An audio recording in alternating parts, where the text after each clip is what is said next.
everyone. Happy Friday and welcome to Teacher Time. Excuse me. I'm Trishawn Anderson and joining me today is Judy Stevenson Garcia. Hi, Judy.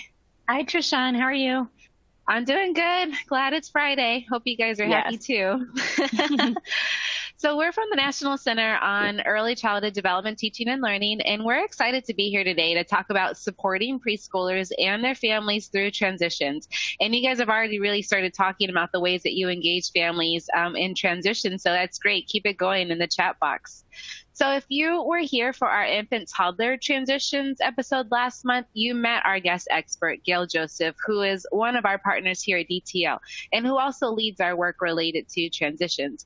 Well, she's going to be back again today later on to talk to us about preschoolers and their families and how we can support them through transitions. So she'll join us right after we go through some of these housekeeping items. Yes. So just so you know, I can see lots of you have found the chat box already, so that's great. Keep chatting in there. If this is your first time on our new webinar platform, let me just go over some details really quickly about the way it's set up. And you'll see at the bottom of your screen several different widgets you can use. All of them are resizable and movable, so you can move your screen around and your widgets around to just make it the way that you want it to be for today's episode. We're using the blue chat room widget to interact with you all. But if you have any questions that come up, you want to ask Gail or ask one of us, you can submit them in the purple Q&A widget. That's the question and answer widget. And we'll do our best to get back to you as quickly as possible during the webinar. There's a copy of today's slide deck and the viewer's guide and then additional resources. They're all available in the green resource list icon. So you can go to that resource icon and download the viewer's guide and any of the other resources that we mentioned today. Definitely take advantage of those resources that are there. You can also find some helpful answers to any technical issues in the help widget at the bottom of your screen. And then you can also ask questions in the Q&A box if you're having technical difficulties, and someone will help you there. We're going to post this episode or a recording of this episode on My Peers. So if you want to rewatch it or if you want to share it with colleagues, you'll find it on My Peers as soon as we have it available to share. And then finally, at the end of the webinar, we'll post a link to an evaluation form. As always, we really appreciate your feedback. We use this information to improve our future webisodes and to inform the content and the topics that we are going to talk about. When you complete the evaluation, you can download a certificate of completion for your participation in the webinar. And if you're viewing together with some colleagues on one computer and only one person is registered, you can forward the evaluation link to your colleagues, and then they can complete the evaluation and receive a certificate of completion as well. And I don't think I mentioned Jan Greenberg is our chat facilitator. She's already been in there saying hello. So hi, Jan, and welcome, and thanks for being there. She's facilitating our chat room. We want the next hour to be as interactive as possible, so please feel free to chat using that box. Use the question and answer icon to ask our guest host some of your pressing questions, and we're looking forward to a great hour. Great. Thanks, Judy. So let's go ahead and set the stage for our topic today, supporting preschoolers and their families through transitions. So if you've been with us for a while on Teacher Time this season, you know that we've based this entire series using a framework for effective practices. And sometimes we call it the house framework. And in our first preschool episode, we talked about creating safe and nurturing learning environments for preschoolers, which was all about the foundation of the house. Our second preschool episode was about implementing curriculum with fidelity, and that was the topic related to the left pillar. Which is implementing research-based curriculum and teaching practices. And for this episode, we're going to be talking about transitions and specifically how we can support families and their preschoolers through all the different kinds of transitions that they may experience. And as you can see, engaging with families is at the center of our house framework. Although many of our transition supports do fall within that foundation of the house in our interactions and our environmental supports related to transitions, today we're primarily going to focus on the family and how these and other activities help you partner with families to ease transitions for preschoolers. So that's why we've highlighted the center of the house today. And so transitions for preschoolers, as we know, can be very challenging. But we do know that when families are prepared and engaged, it really helps to make that transition a little bit more successful. Yeah, I'm excited about our topic for today. So now we're going to introduce our guest host for today's episode, Gail Joseph. So she'll pop on the camera in just a minute. Gail, oh, there she is. Hi, Gail. Hi, It's good to see Gail. you. Welcome back. Oh, hi. Thanks for having me. Sure, of course. So Gail is from the University of Washington, and she supports us here at the National Center, leading our work on the development of resources around transitions. Gail was also the founder of Teacher Time back in the day, the original Teacher Time. And so this is really part of her vision to connect directly with teachers in this way using technology. So we're so glad you're back on Teacher Time today to help us understand how we can support children and families through transitions. Yay. Yeah. So let's get started. We'll jump right in. Can you just help us set the context for what we'll be talking about when we say transitions? Because I think a lot of people have different ideas. Oh, absolutely.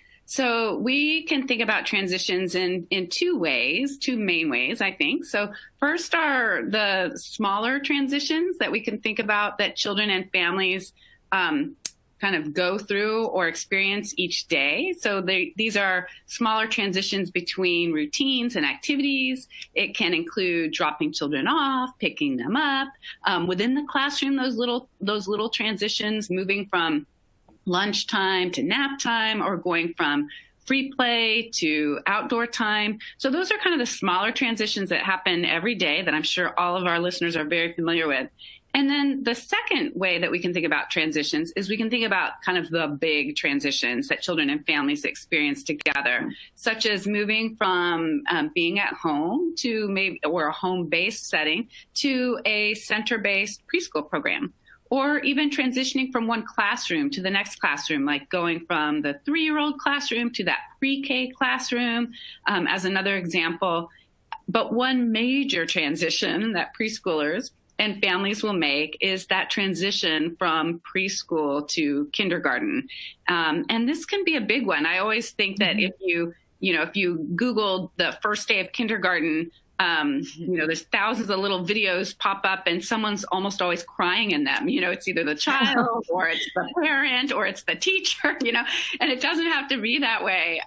And so we want to make sure that we can think about how we can really support young children and their families and teachers during these big transition times. And so that's how we're going to spend a lot of our time today thinking about that big transition from preschool to kindergarten, because I'm sure all of our teacher listeners today are thinking about that. They're probably about to send their preschoolers off into kindergarten, or getting close. It's getting towards the end of that year. So, and I'm going to be listening because I'm sending my preschooler to kindergarten in the fall. So I'll be listening closely, Gail.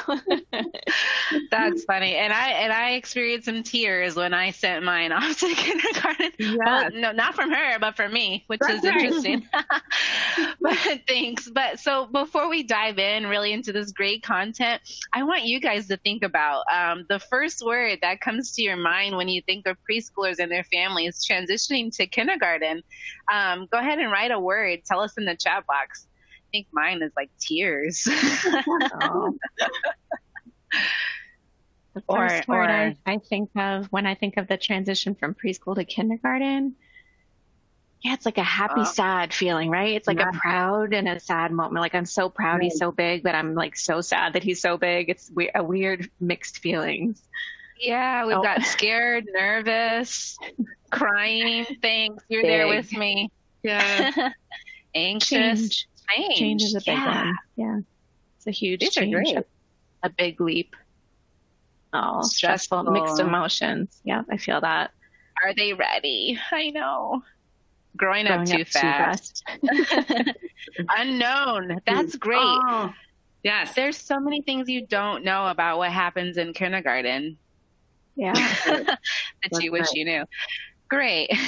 Yeah, these are all just such great responses. They're not all great things to feel, but but these are real examples. I was thinking about, if I was thinking about how I was feeling, I don't even know if you can see this, but I remember when I was sending my children to kindergarten feeling really excited, and they were excited too. So it's not all sad and a little bit nervous, but kind of nervous excitement, feeling proud and feeling sad. I think of that of that loss that you're experiencing. But I also remember that as a teacher, as a Head Start teacher, just, spending the whole year or more, if I was that lucky to be with the children, and then sending them to this next place. So I had kind of those same feelings as a teacher. Yes. So if we're feeling this way as the adults, and we're thinking about this as adults and teachers, just imagine how those children are feeling and their families are feeling when we think about that, making that big transition. And I think that one of the things that happens with transitions is that we're often thinking about transitions in maybe an overly simplistic way, right? So sometimes, or I think the old way we used to think about it is that we would kind of think about it as just like the movement from a child being in preschool to now being in kindergarten, and that being the only thing, right? They were going to go from preschool. We helped get them ready, and Head Start, they're ready to go. And then we get them, on the bus, and they go to kindergarten, and that's it. And what we know is that that's just not a very supportive transition for anyone. It's not a supportive transition for the child. It's not a supportive transition for the family. It's not a supportive transition for the sending or that receiving teacher. And so instead of thinking about it as just the child getting moved from one place to the next, which I'm sure very few of us think about, we want to think about it as a kind of a complex interactive view or web. And this really comes from Bob Pianta and Marcia Kraft Sayer's work. They gave us this nice illustration to really be thinking about this. And just like with webs, like the tighter the web is woven, the more supportive that web is going to be. And so we can think about that when we think about these transitions, making all of these connections to kind of tighten that web for children and families to feel supported. So for example, thinking about the child and their relationship with or their connection to the teacher in the receiving environment. How can we think about ways that the child can get to know that kindergarten teacher even before kindergarten starts that first day, right? How can we get the child to have some information or feel know a little bit more about the school and the school community and the culture before they are in that environment? So we don't really want transitions by shock and awe. Nobody does well with those, especially young children, right? Because they'll start to demonstrate some adjustment problems that are concerning. We really want to think about support. And the same thing is support for families. We want our families, to be engaged and ready to advocate for their children and support their children and be engaged with their school right from the very beginning. But if they're lacking some basic information about, how will my child get fed? How does my child use the restroom in kindergarten? If they're worried about kind of basic information, they're less likely to be ready to engage and volunteer in those different ways. So we want to think about like all of those interactions weaving a tight web. Yeah, that's great. So we know that big and small transitions are a part of life for children and families. It's just something that happens. But that means it's really important for teachers and family child care providers to really understand how we can provide that support, this web, through these transitions and communications with our families, so that transitions are successful for everyone that's involved. And that's a lot of people when you look at that web. Yeah. So Gail, can you tell us a little bit about how effective transitions can help children, like especially in these early years? Absolutely. So we all know this is why we're here in Head Start. Comprehensive early care and education experiences like early Head Start and Head Start can close opportunity gaps. But we also know that stability and consistency between settings, such as that transition from Head Start into kindergarten, or between classrooms or between home and school, is really crucial for children's continued success. So we want to provide a stable and consistent environment, and that's one that has very little change, right? It's familiar, it's predictable, where routines and activities are done in the same way every day. So you can imagine that going from preschool to kindergarten, we want to try and create as much stability and consistency and familiarity as we can, so that we don't have to act out because of adjustment problems. Mm-hmm. And so research shows that the more transition practices that are in place, and we're going to talk about some of those, the better the child and family adjust to the new school. And better adjustment, so I'm familiar, I'm ready, I feel confident. I feel like I know things. I arrive at kindergarten ready to learn and engage. And instead of arriving at kindergarten and being so nervous about where things are and who these people are and why there's not 3 teachers, there's only 1 teacher, and why we don't sit on our teacher's lap and why we go to, if I'm thinking about all of those things, I'm really feeling more dysregulated and likely to have some challenging behaviors. So we know that the more supportive the transition can be, the better the adjustment for the child. So not only with their social emotional adjustment, but also they're ready to dig in and start learning in their academic way as well. So it's both for social emotional and cognitive continued gains that we see those transition practices really helping. And we also know that stability and consistency are particularly important for children who are dual language learners. They rely on consistency and predictability as they learn to navigate new environments and multiple languages. And this means that we are paying close attention to transitions between settings. It's a very important part of our work. And we also want to make sure that we provide that stability and consistency within the daily experiences for children and families. I know we're talking about those big transitions, but those smaller transitions I mentioned earlier. And for children with suspected delays or diagnosed disability, it's important to be aware of and make adaptations for their individual needs. So, for example, some children may need more time during a transition, maybe a little individual warning, or they might need a picture cue to see what's coming next. So I have like this little picture cue, something similar that I'd use in my classroom, like brush your teeth. It's time to go brush teeth. So they know they can see the picture, hear my words, and know where we're going next.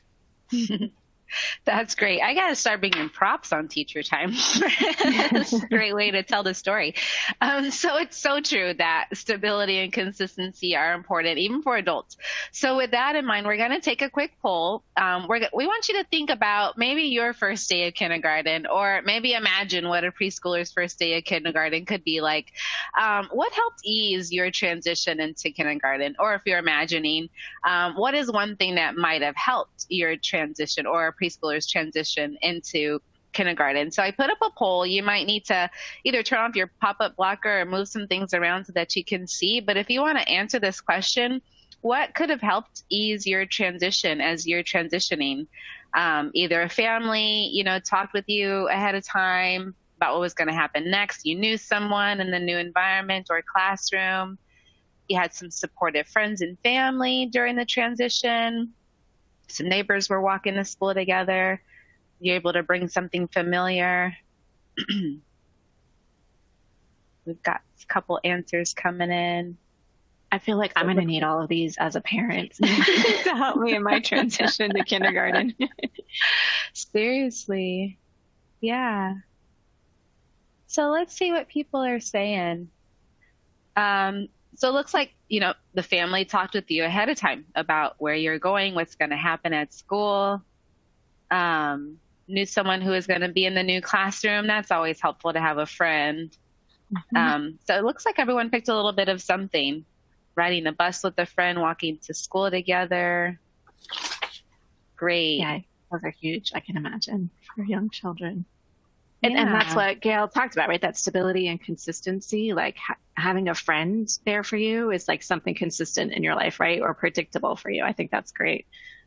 Yeah. So it seems like both adults and children rely on a lot of the same things. I said some of those things would be important for me too, right? Having information, knowing someone who goes there. Even for me, like knowing a mom who's at the school will help me with this transition, right? And so, Gail, I know you've brought with you a kind of an easy way for us to think about what's needed for children and families. So can you just clue us in, and then we'll take some time to talk about strategies. Yeah, absolutely. So this is right. Typically, when people are asked this question about what helped make a successful transition, their response is no matter what the transition is, right? So if it's going to kindergarten or going to middle school or going to high school or going to college or, becoming married or becoming a grandparent, retiring, whatever that transition is, it can usually be grouped into 3 categories. So usually people say that it was very helpful to have information about where they were going next. So they knew something about what was going to happen next and what it was going to be like when they got there. The second thing people stress is that it's really helpful to know someone. So one of the things we know about relationships is that they buffer the stress. And it's particularly important when you're going someplace new. If you know someone, you can start to just already feel yourself calm down a little bit. And third, people say that when things were aligned, or when they could see that some things stayed the same, some things were similar or familiar to them in the next environment, that also alleviates some stress. And so this applies to both children and families. And I think the difference we have to think about is that as adults, we can seek this information out. But as young children, they need us to help do this for them. They need us to help gather information for them. They need us to help think about those relationships and also to figure out some alignment for them and consistency. So to make any transitions more successful and less stressful, we really need those three things: information, relationships, and alignment or familiarity. So while smaller daily transitions are different and hopefully, and maybe not as dramatic as these big transitions, like starting at a new school, remember what we said earlier about stability and consistency, predictable routines. For preschoolers to experience stability and consistency on a daily basis, they need information about what's going to happen next. And that might just be that you have a predictable schedule, so they start to kind of internalize that. They need some relationships built, not only between you and between the child and the teacher, but also between peers. And they need alignment or familiarity, even in those really small transitions. So think about the example given earlier about moving from free play to going outside. Information would be letting the child know that it's going to be time to clean up in a few minutes to go outside. And during the transition from cleanup to putting jackets on, the relationship that you've developed with that child helps you to know which children might need a little extra help, which child might need a little bit more of a reminder, some gentle support. So that relationship helps you be more sensitive during that transition time. You can also think about peer relationships during transition time. Who might be a good buddy for you to transition with, who might hold your hand as you go from circle time to the sink to wash your hands. And maybe one child needs a little extra support, get their jacket on. Maybe there's another child who you know when it's time to clean up and you're about to ring that bell and they are working really hard on that tower, you know that that's going to be a challenge for them because of that relationship you've built with them. So you give them a little extra warning, maybe give them an alternative to put a sign on there that says under construction so nobody cleans it up so that you can make that transition. So you also use that time to build relationships. And then thinking about familiarity, or alignment. This can mean just consistency in how you do the transition each time so that children know what to expect. So I know when I was a teacher, I loved to play a cleanup song. So there was always a song that I play on the CD, or nowadays you play it on the iPod, I suppose, but playing the same cleanup song every day. And it doesn't even have to be about cleanup, but that same song just was a reminder like, oh, yeah, it's that song and that's what we do. That's when we clean up. It might be that you turn the lights off to signal a transition. And it can be helpful to talk with parents about how they make transitions with their children from one activity to the next at home so that you can use these strategies to increase consistency for their children. Yeah, that's really great information. And I'd like to dive into each one of these ideas individually. So information, supportive relationships, and alignment. And you're going to give us strategies to support each of these things, right, Gail? Yeah. Great. So we're going to go ahead and start with information. And to help us understand what you guys are already doing with families, as I know you've posted some things in the chat, we want to hear from you. So tell us in the chat box one thing that it is important for parents to know when they're going through the big transition with children, like moving from preschool to kindergarten. What's some things that you guys do or information that you share with families as children transition? And if some of you are having problems, it keeps freezing up on you, try pushing F5. So that'll refresh your platform and then maybe get you started back again. So we've got some answers coming in. Schedules and routines. So yeah, sharing with parents what the schedules are, what the schedule is in the classroom and what routines you do. I see Jacqueline's as a transition readiness packet. That sounds great. Yeah, Tell us what's in that nice. transition readiness packet, please. Right. Give us a copy. How transportation works for the child, I think that's a huge question for families, is what's going to happen with transportation. Mm-hmm. Yeah, Lots like are they going to ride the bus? Exactly, right. Making sure parents know that their child will need time to adjust. I think that's really helpful too, right? It is a transition. It will take a little bit of time for everyone to adjust. Yeah. Oh, I like that. The special ritual. Creating a special ritual. That's great, right? That'll bring some of that consistency, right? So if we have a routine that we're used to in the morning, if we can recreate that as we move to the next setting, that could be really comforting for the child and for the parent. It makes me think every time my daughter gets out the car, I'm like, bye, I love you, have a good day. Like, that's like my mantra. I feel like one day she's going to be like, you didn't say have a good day. These are great. So anytime that preschoolers move from one activity to the next, it's called or one learning environment to the next, they're experiencing transitions. And oftentimes transition strategies are really geared to helping the parents feel comfortable, like with the new people, a new environment, and new routines. But it is also about settling the child. And so just as it's important to provide a solid plan for parents, we also need to think about children and their needs when we transition. And we can help transitions go smoothly by providing information to both children and families. And so here's where Gail's going to give us some strategies that we can provide to families to help them through transitions. Sure. So I think that one thing that's great is a home visit. So I'm thinking about this as children are transitioning into your preschool program. Of course, one of the great things we do in Head Start is home visits. Home visits can help children and families prepare for that transition into the preschool program. They get to know the children and families before they start in your classroom. So you get a lot of information about the child. You get to have some dedicated time to ask the family about their child. What do they love? What songs do they love? What makes them happy? How might I know that they're feeling scared or overwhelmed?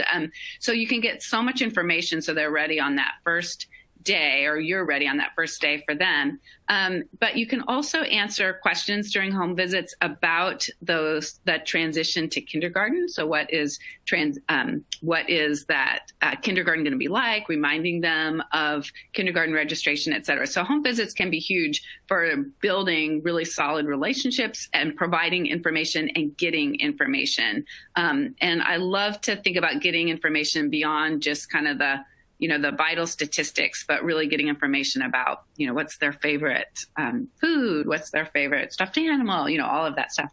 And home visits can be especially useful for children who are dual language learners, because you can use this time to engage with families and learn about their goals and their expectations for their child's transition to kindergarten. And you can also learn some familiar words that their child hears at home and be able to use them in their new learning environment. And I know that our listeners are teachers in Head Start, likely right now, but sometimes kindergarten teachers will do home visits too and can be encouraged. And they might not be as familiar with it. So it's a great time for Head Start teachers to also share with kindergarten teachers about the value of home visits and how those can look. You could even do them together if there was a coordinated effort.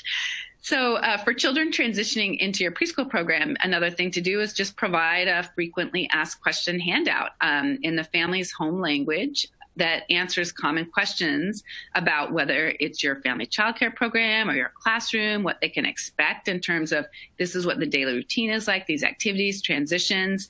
And the same thing is gathering some of that information about a kindergarten, the kindergarten classroom, and being able to share that with teacher or with parents as well.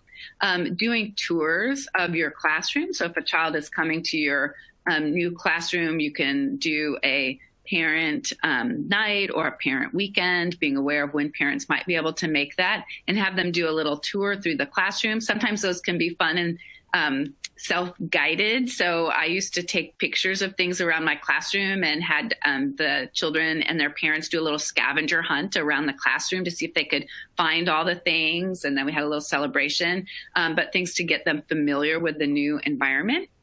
But also helping to answer questions about what children will learn in this preschool, but also learning about that transition to kindergarten. And then if the child is in a center-based program and transitioning from one classroom to the next, or even from one preschool into kindergarten, staff can ask for information from their child's previous teacher, such as getting access to the developmental portfolio or their binder, their ongoing assessment information, and sharing child development information from one classroom that will really help educational staff to support children's learning from one environment to the next. So we don't miss a beat, right? We can pick right up if we can look at that developmental thing and say, wow, they are already on their way with writing their name. And so we can work on this next challenge with them. And staff can also share any goals or learning objectives with their families and ask families to share their own desires for the child. That's so important. And for children with suspected delays or identified disabilities, information should be shared related to adaptations in that environment or interactions that have been successful. I would say this is so important for going from one classroom to the next, is to remember what modifications and adaptations you've made for that child and to pass those along with the family and to that receiving teacher so that it's there right away on day one for that child in their new environment. We don't want them to struggle and struggle and struggle, and then for that receiving teacher to find out like, oh, they need adaptive scissors, or oh, they need an extra warning during transition time. And when it's time to prepare children and families for the transition to kindergarten, you can host a kindergarten information night, have the local kindergarten program come to your area, to your program for an information night, and have things ready for them to be signed up right away, like the kindergarten registration packet from their base school, information about their immunizations, medical records, et cetera. Things that they might need for that first day of school, and information about the elementary school and teachers. And it's always fun to have representatives there to answer any of those questions. It's important to provide opportunities for children and families to have information about and get familiar with new environments and routines, such as taking the bus. So we know that there's sometimes get to know kindergarten days at children's museums, or just the events that are happening at a park during the summertime that would be good to pass on to families that are going to be going into kindergarten, where children get an opportunity to sit on a real school bus and things like that.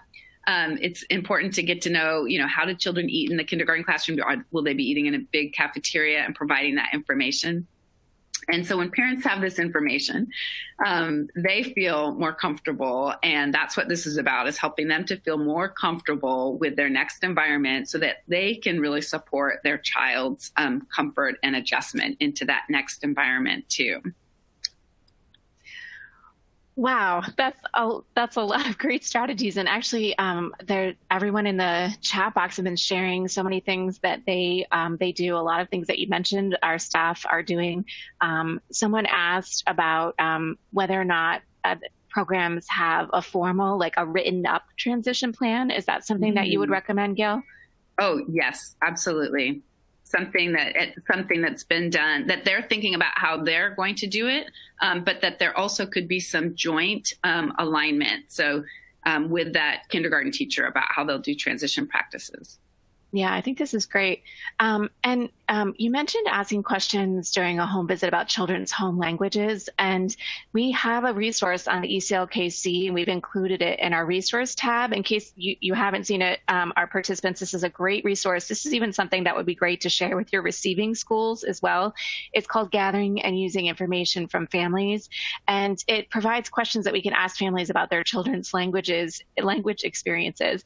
And I also am interested in the chat box, if any of you in your programs provide transition information in different languages. I would love it if you could share examples of ways that or strategies that you've used to communicate with families who speak a language other than English, who might need that information about registration or, taking the bus or, all of those kinds of things. If you provide that information in a different language, I would love to hear about it. I think that would be really interesting. And I'm also thinking about what you talked about, Gail, about it being just as important to help preschoolers transition as it is for parents. This is that whole web you talked about. So I'm thinking about providing information to families, but also, and all of your strategies really are kind of at that family level. What can we do in terms of talking through transitions with children? Oh, yes. So preschoolers will feel so respected, valued, and cared for when parents, teachers, and their family child care providers take time to talk them through that transition to help ease some of their concerns, but also to join them in the excitement. So I don't want to give the impression that children are all worried about kindergarten. Most of them are super excited about kindergarten. Oh, yeah. So we also but we just want to help them make that adjustment successfully. And so there's so many creative ways that you can do that. So you can certainly start dedicating, like right in the spring, such a great time to start dedicating some of those circle times to thinking about kindergarten. And there's so many great books about it. So one of my all-time favorite books, because it really draws on emotions and that emotion they might have around going to kindergarten, is Wemberly Worried, because Wemberly worries a lot, but her biggest worry is about going to school. But there's so many great adjustment kind of strategies in there, and it's great to get children thinking about that feeling. There's this one, just because it's so much fun, Kindergarten Rocks. It's about how great kindergarten is, and it really does rock, and it's so much fun, and that's a great one that's there. I promise I'm not going through a million of them, but there are some to highlight. This one I love. It's a little bit outdated, but it's When You Go to Kindergarten by James Howe.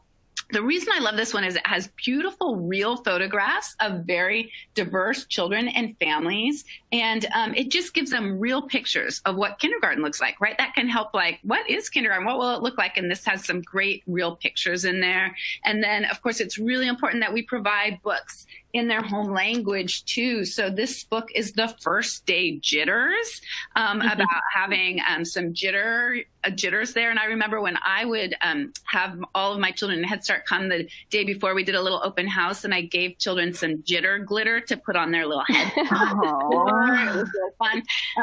And so there's jitter.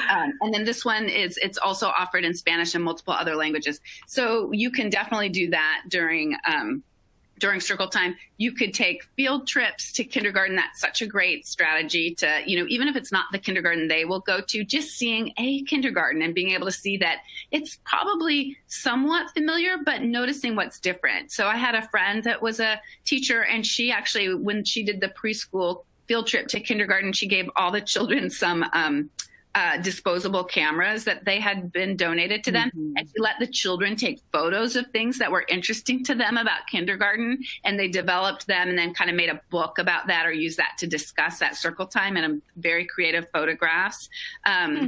And I remember taking children on a field trip to a kindergarten classroom, and then also visiting the office and meeting the principal, and talking about what the principal did. And the principal had a bathroom in their office, and the children they all had to go in there. They thought that was great. So it was just to kind of give them that, helping to ease their worries, right? How do you get your food in kindergarten? What's it like?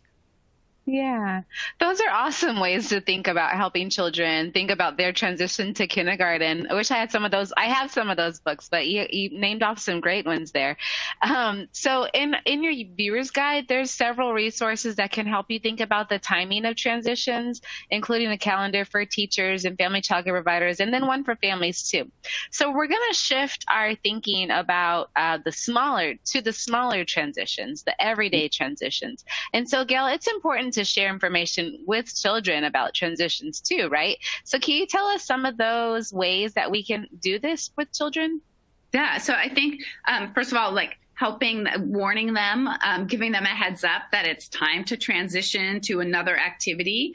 So it might be that you turn the lights out to get their attention before telling them. So making sure you get their attention before you tell them what's going to be coming next. It might be that you are, making sure that you have a little warning bell or something that's consistent that you do. So it might be the lights, it might be a bell, it might be a tambourine. It might be, the point is that when children hear that, they know a change is going to happen, and to give you their attention so they can have some information about what is going to happen next. I think another big thing is to make sure that, I'm sure everybody knows that having a predictable schedule is one of the best ways to help children with transitions, but also giving them extra information when that schedule is going to change. So again, having some, picture cue cards, or I like to think about it as a portable schedule. So I would put kind of the schedule of the day pictures and even put them maybe on a little metal ring and hang them around the room. So I always had them. But letting children know, especially children that might need a little extra support, that, we always go from choice time to circle time, playground. But today, instead of the playground, so exciting, we're going to go on a school bus because we're going to go on a field trip. So giving them some extra information and remembering that young children, all young children can benefit from not only language but pictures. But that's particularly important for children who are dual language learners, children who might have language delays. And giving additional reminders to children who might need that extra time, or what I like to call a buffer activity. So a child that is going to have a really difficult time with that transition, having them move from something that's really super exciting and their favorite thing to do, like maybe they love to be on the computer, and maybe about 5 minutes before you're going to do cleanup, you have them move to sand and water table. It's soothing, they like it, but leaving that to go clean up is not going to be nearly as traumatic. So that's great. Yeah, no, that's great. And you guys are sharing some awesome books too in the chat box. So I encourage you to read your fellow colleagues' book ideas. I had to write one down. They use a mantra pin with books that translates the words into different languages. That's pretty awesome. Very cool. Great.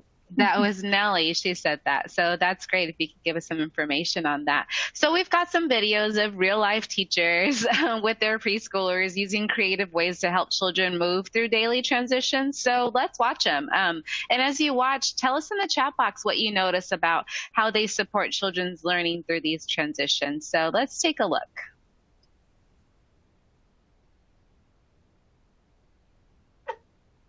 Get in line or the ball? Ball. We can do either one. So, if you want the ball, I can roll you the ball. If you want the drum, you can use the ball. Okay. Well, when I call your name, then you can come. You can tell me what you want. I see Vera's ready. Vera, you ready? You want to do the drum or the ball? Okay. Come on up and do the drum. This now Vera's gonna find out her name. Oh, you're gonna do your last name? Let's try again. One more time. Awusua. That was pretty good. Wow, that was good. She did her last name. She said instead of doing Vera, she did Awusua. She did an extra one.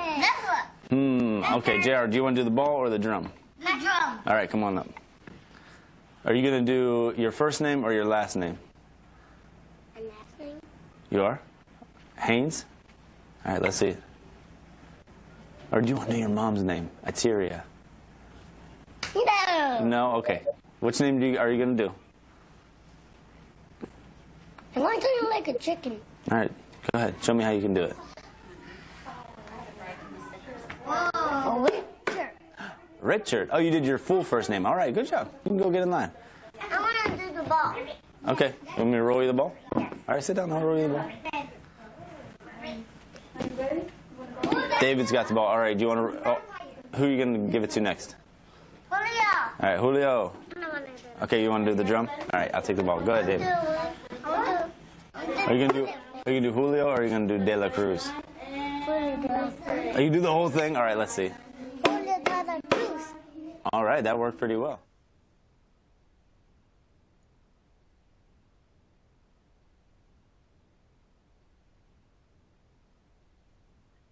What does that song mean? Eyes and ears on Teacher Heather. Eyes and ears on Teacher Heather. Voices quiet, body still. Voices quiet, body still.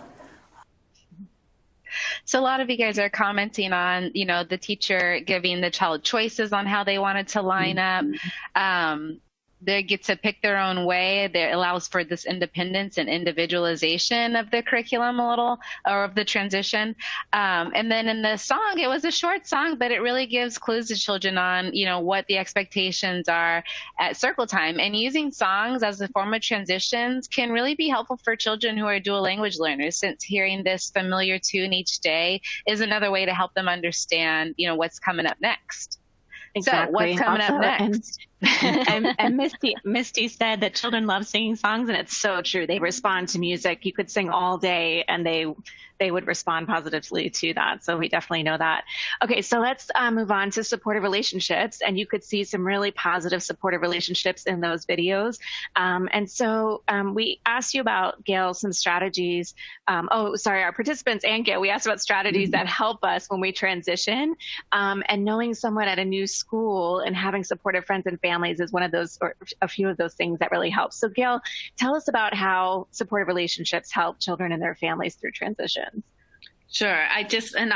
I'll go quickly, but I just think that we can all imagine or remember a time that maybe you've gone into a new environment. Maybe you went to a teacher workshop and you went there by yourself, or you went to a new, you had to go to, you started at a new school or something, and you walk in and it is a little bit unnerving. But as soon as you see somebody that it helps kind of buffer that stress, right?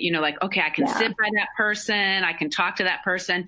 And so just imagining that's really what we want to help do for transitions. We want children and families to walk in and feel that I already know you, right? So moving to a new environment can be very stressful for young children and families. It's also exciting, but especially if they're not familiar with the adults in that environment or with the new routines. And so we really want to provide as much information, get them as familiar as possible. It's important for us to help preschoolers and their families transition into our programs or out of our programs by building those relationships with them, but also supporting them in developing relationships with people in their new setting, the new teacher, the other families, the other children, and understanding each other's cultural perspectives is a very important part of building these meaningful relationships. It's helpful to know the family's expectations for their child as they're coming into your program, or for the program. This includes having families share in some of the decision-making for their child during transitions and approaching families as an equal partner in supporting their child's learning. So a child that's coming, a family that's moving their child into your center-based preschool classroom might want to stay with them a few days throughout the day, right? Or they might think, it's going to be better for them and me if we do a quick goodbye and then, I follow up a little bit later. So we want them to help make decisions. They know their child best around that. Think of ways you might begin to build relationships between children, families, and their next teacher and the school community. And we have a few examples. So supporting children to build relationships with the receiving schools and connect families who might be going into that same kindergarten. So if you know that you're going to have some children go to that same kindergarten, making sure you share that information with the parent. And then maybe they could do some play dates over the summer to get to know each other a little bit better. Host meetings with the children and their families and their new teachers. Plan new family nights or weekend open houses if they're coming to your program. Help families arrange play dates with other rising kindergartners. I just talked about that one. Share information about receiving school activities with parents during pickup and drop off, making sure that, I heard they're going to be doing this. I heard they're going to be doing that. Are you signed up for that? You'd be so great at that.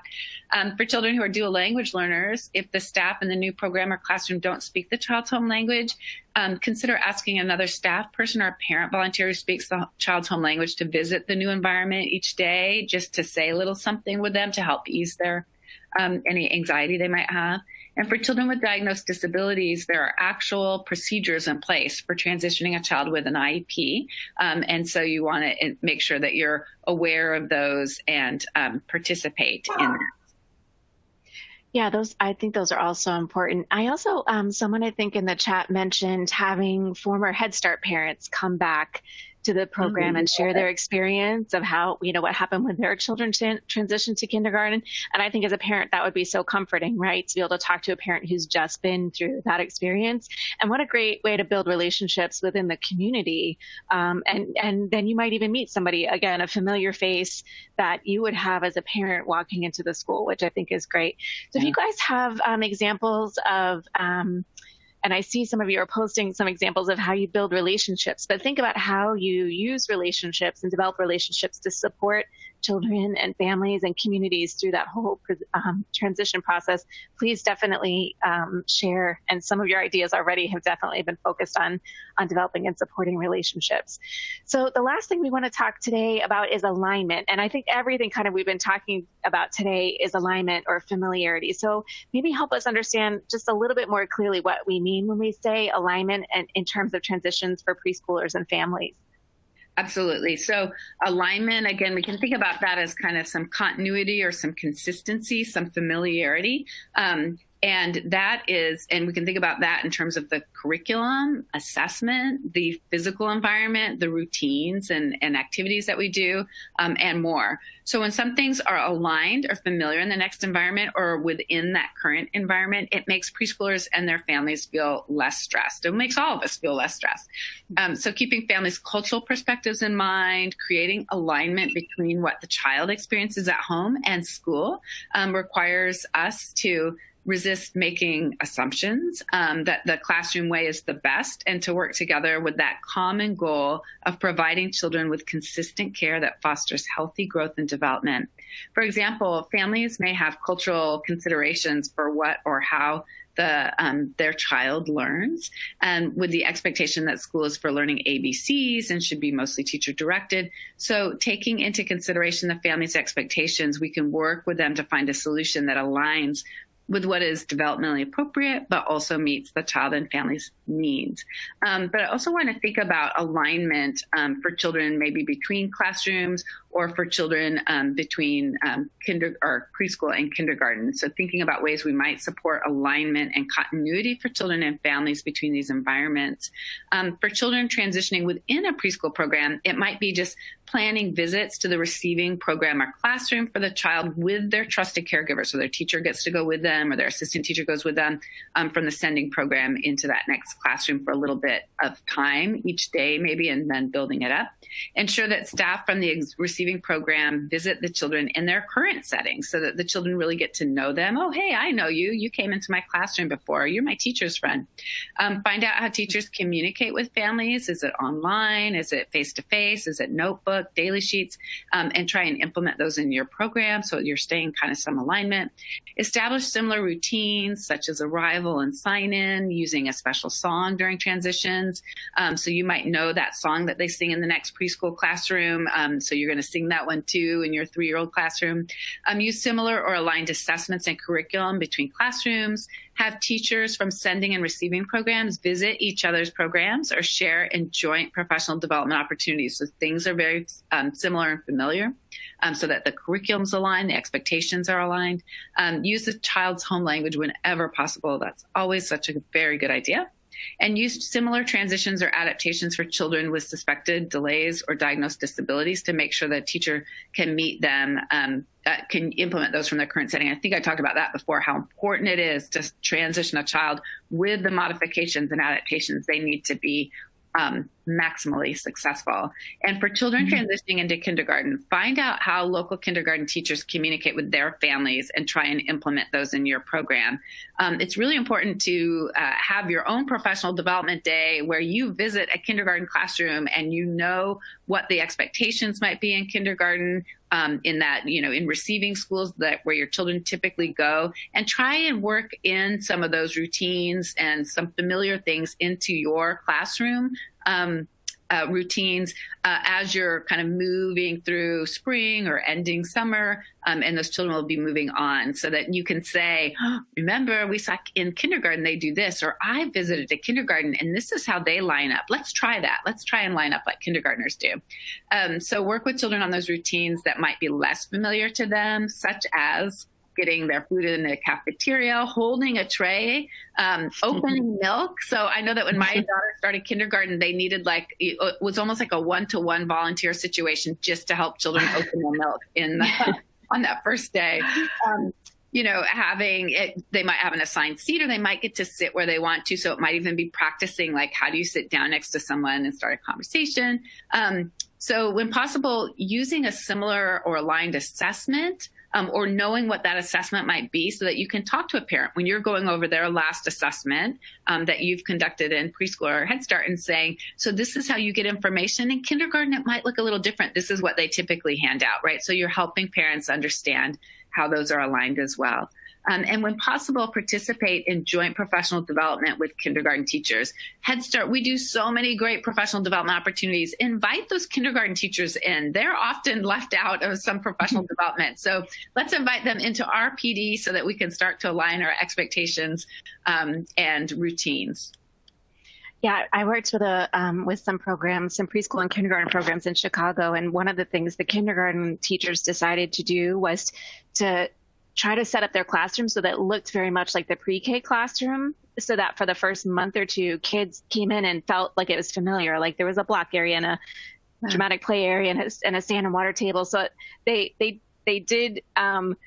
spent more time in center time at the beginning of the year, and then kind of gradually moved it back. But it was a big change for them, and they relied on the preschool teachers to kind of figure out how the preschool teachers organized their day and managed center time with a lot of busy kids. So that was great, where they were learning from each other and really helped to ease the transitions for the kids, which I think is great.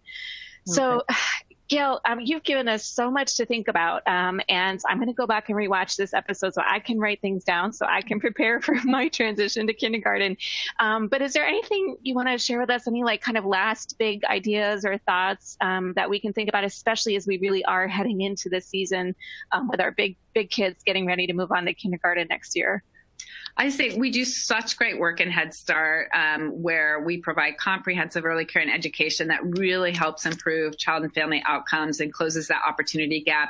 And we really want to help sustain that gain that they make by making some supportive transitions for children and families, so that when they get to kindergarten, their teachers are ready for them. They know so much about them. They're ready to work with them on day one. The children know their teachers. They know the environment. They know the routine, and they're feeling really excited about that transition. And parents know all the basic information. They know how their child's going to get lunch. They know everything. And so they're ready on day one to engage and ask, where's the PTA, all of that. So more is better with transition practices. And that's what I'd leave you with. And I have to shout out Julie B here. She said they have tray days so the kids can practice balancing a tray and opening up a milk carton. I can imagine feeling like such a big kid, practicing with a tray. That's fantastic. I love that. Thank you for sharing that idea. And I think this is such a helpful way to think about these things, right? We want to make sure children and families have information. We want to make sure we're developing and establishing those relationships that'll really support them through big and small transitions. And then wherever possible, making sure we can have that alignment. And that map that you gave us at the very beginning, that interactive web, is so helpful to think of that it's not just one child moving from one space to the next, but it's the community and the families.